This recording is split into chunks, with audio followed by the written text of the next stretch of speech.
Bom, pessoal, nessa aula aqui nós vamos continuar o que nós estávamos abordando na aula de tecido nervoso 1. Lembra que lá nós já falamos das células que compõem o tecido e já falamos como se dá um impulso nervoso. Agora nós vamos falar um pouco mais sobre como se estabelecem as sinapses nervosas. Primeiro, o que são sinapses nervosas? São aí, pessoal, zonas ativas de contato de transmissão nervosa, um neurônio entre outros, tá? Ou ainda com células musculares ou ainda glandulares, tá? Esta é a ideia, é a região de comunicação. Bom, perceba que uma sinapse, ela pode ser elétrica ou química, que é a mais famosa. Normalmente o pessoal estuda só a química, que é quando envolve neurotransmissores, que são substâncias químicas, por isso o nome. Bom, anyway, independentemente de qual seja o caso, nós temos um neurônio chamado de pré-sináptico, que é aquele de onde está vindo o sinal elétrico. E um neurônio conhecido como pós-sináptico, que é o que está recebendo esse impulso, está chegando nele agora. Perceba que aqui nesse caso está vindo de cima para baixo. Muito bem. Pensando na sinapse elétrica, pessoal, eu quero destacar uma coisinha, tá? Existe uma comunicação direta entre um neurônio e o outro na sinapse elétrica. Na química, você não vê essa ligação direta, existe um intermediário, tá? Esse intermediário é jogado nesse espaço que é chamado de fenda sináptica.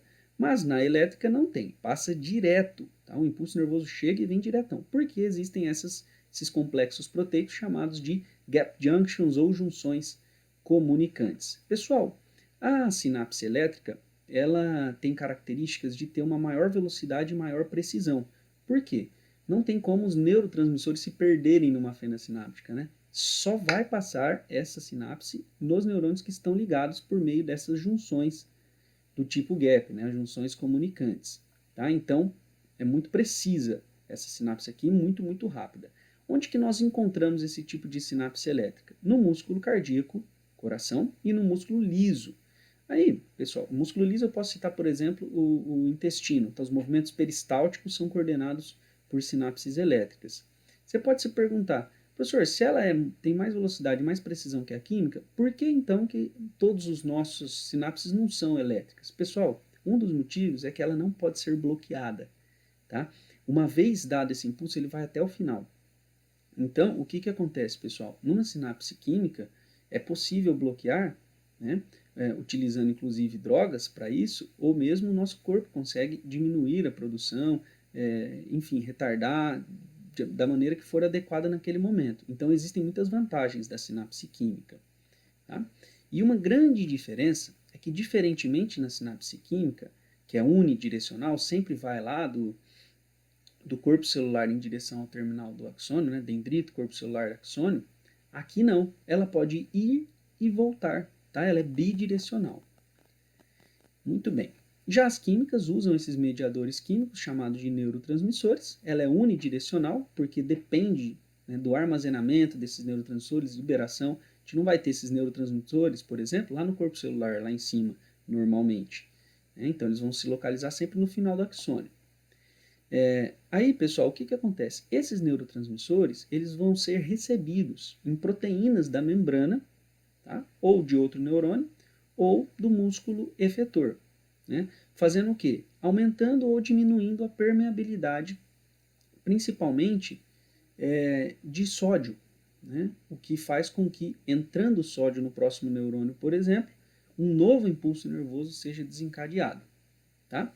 Essa liberação dos neurotransmissores no final do impulso nervoso, ela é controlada, mediada por o que a gente chama de canais de cálcio-voltagem independente. Então perceba que o cálcio não participa só lá no osso, igual o pessoal pensa, nem na coagulação. Ele também é importantíssimo na transmissão do impulso nervoso. Então, ó, aqui nós temos um neurônio pré-sináptico, de onde está chegando o impulso, e aqui o que vai receber esse impulso. Perceba que aqui, ó, esse 6, ele é um canal de cálcio dependente de voltagem, ou voltagem dependente. Quando o impulso nervoso chega aqui, esses canais abrem, permitindo a entrada abrupta de cálcio.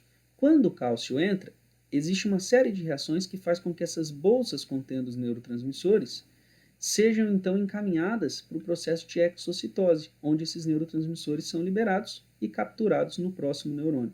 Ou seja, os neurotransmissores só são liberados se entrar cálcio. Tá? Esse gráfico, então, nós já estudamos ele na aula 1, tecido nervoso 1. Se você não viu essa aula, você vai ficar boiando, então eu recomendo que você pare essa daqui, vá lá e assista 1. O que que acontece? Quando chega o potencial de ação aqui no final, ou seja, quando começa a entrar sódio aqui no final e fica positiva a parte interna da membrana desse neurônio que está transmitindo o impulso nervoso, o que que acontece? Esse impulso que chegou aqui ativa os canais de sódio. Então, esses íons de cálcio, perdão, os canais de cálcio. Esses íons de cálcio que entram aqui na parte final do neurônio vão então se ligar a essas proteínas especiais, né, fazendo com que as vesículas sejam liberadas. Tá? Então, é muito importante você lembrar. Esses canais só são liberados quando o impulso nervoso chega aqui no finalzinho.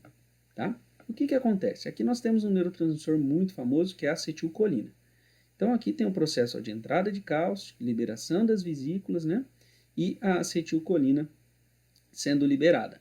Existe uma série de receptores nesse músculo. Isso aqui é um músculo, não é um neurônio. Para acetilcolina, são receptores de acetilcolina, que é esse neurotransmissor, né? Lançado aqui na fenda sináptica.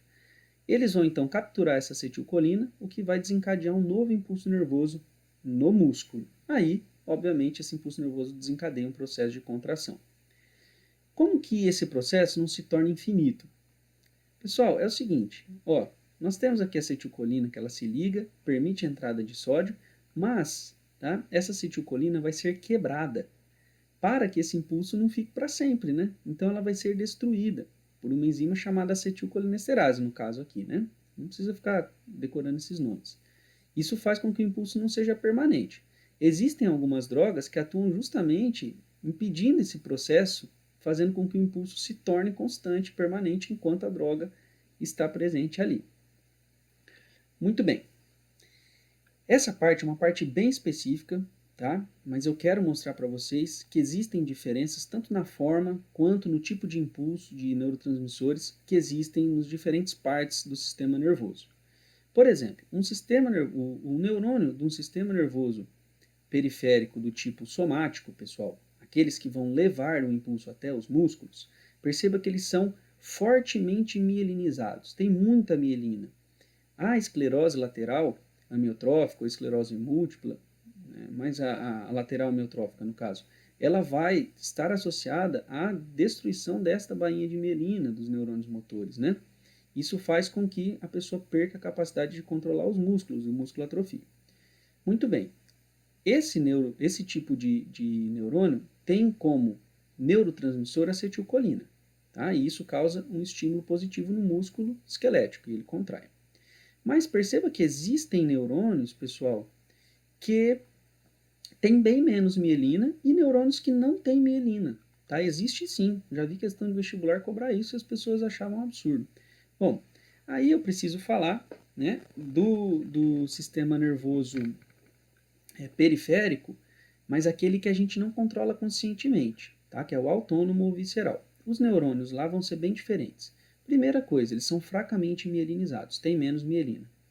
Segunda coisa que eu quero comentar é que existem gânglios. O que são gânglios? São regiões com uma maior concentração de corpo celular dos neurônios. Esses gânglios servem para aumentar a velocidade e a potência do impulso nervoso. Então chega um impulso nervoso e aí ele é fortificado, né? Porque muitos neurônios vão partir com essa informação a partir do gânglio. Muito bem. E aí nós dividimos então esses neurônios entre os pré-ganglionares e os pós-ganglionares, né? Aqueles que estão antes do gânglio e os que estão depois do gânglio. Os pré-ganglionares do sistema chamado de simpático, aquele relacionado à luta e fuga, né? Aquele que vai aumentar o batimento cardíaco, aumentar a respiração, tá? Eles vão ter como neurotransmissor a acetilcolina, tá?